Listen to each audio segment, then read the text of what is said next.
बिस्मिल्लाहिर्रहमानिर्रहीम। अस्सलामु अलैकुम वरहमतुल्लाहि वबरकातुहू।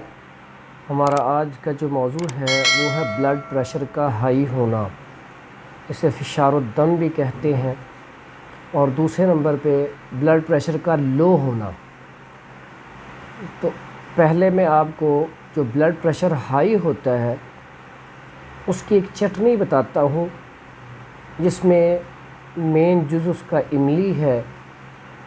वो आप चटनी बना कर रख लें तो इंशाअल्लाह वो कुछ अरसा इस्तेमाल करने के बाद आपका ब्लड प्रेशर हाई नहीं होगा। तो ब्लड प्रेशर जो आम नॉर्मल हालात में होना चाहिए वो 80 से 120 तक होना चाहिए। नीचे वाला 80 और ऊपर वाला 120। अगर 130-40 तक भी हो तो कोई मसला नहीं, लेकिन अगर बढ़ जाए तो इसके बहुत ज़्यादा नुकसानात हैं। तो इसके लिए जो मैं आपको चटनी बताने लगा हूँ बड़ी बेहतरीन ग़िज़ाई चीज़ है, घर की चीज़ें हैं आपकी किचन की।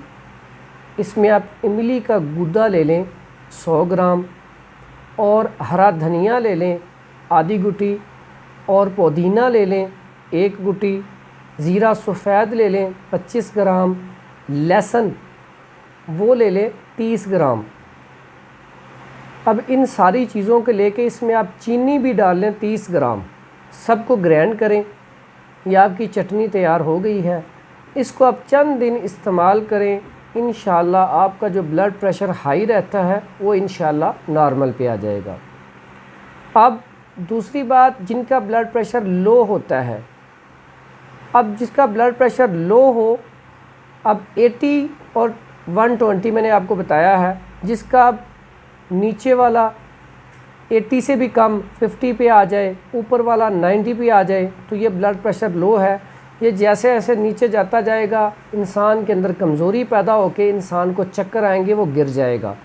तो ब्लड प्रेशर जो कम होता है इसमें इंसान के जिस्म में दर्द, सुस्ती, काहली, चेहरे का रंग फीका हो जाना, खड़े होकर काम ना कर पाना, बैठे बैठे भी बाजू का चक्कर आते हैं, बहुत ज़्यादा नकाहत, कमज़ोरी और सुस्ती, काहली आ जाती है। इसके लिए बड़ी ही बेहतरीन चटनी है।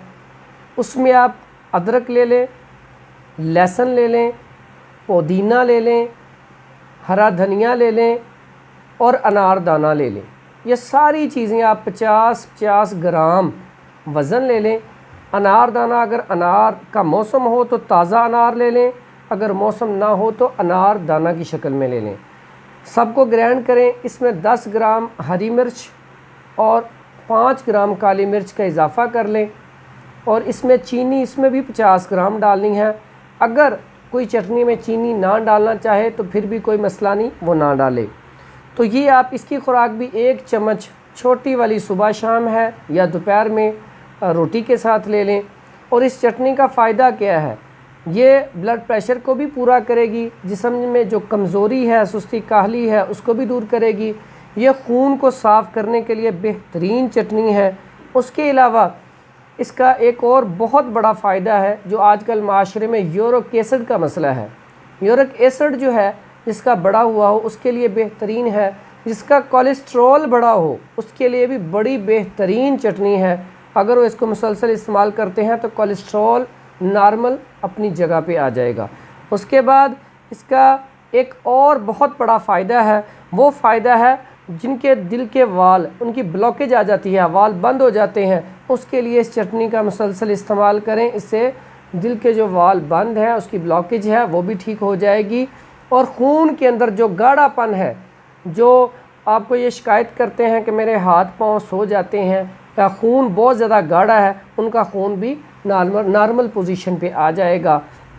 और इसमें एक बड़ा आसान सा नुस्खा है, जिसका ब्लड प्रेशर हाई होता हो वो छोटी चंदन, असरोल वो ले लें, 50 ग्राम लेके उसको पीस के पाउडर बना के उसके 0 कैप्सूल जो है वो भर लें, और सुबह शाम 1 कैप्सूल खा लिया करें, तो इंशाअल्लाह उसका जो बीपी है नॉर्मल पे रहेगा। उसके अलावा शरबत संदल भी इस्तेमाल कर सकते हैं, जिनका ब्लड प्रेशर हाई हो वो उससे नॉर्मल पे आ जाएगा। जिनका ब्लड प्रेशर लो हो वो वक्ती तौर पे नमक, अंडा जो है अंडा लें, उबाल के उसके ऊपर थोड़ा सा नमक लगा के अंडा खा लें, ऊपर से लौंग और दालचीनी और अजवाइन का कहवा बना के पी लें, तो इंशाअल्लाह थोड़ी देर में ब्लड प्रेशर पूरा हो जाएगा।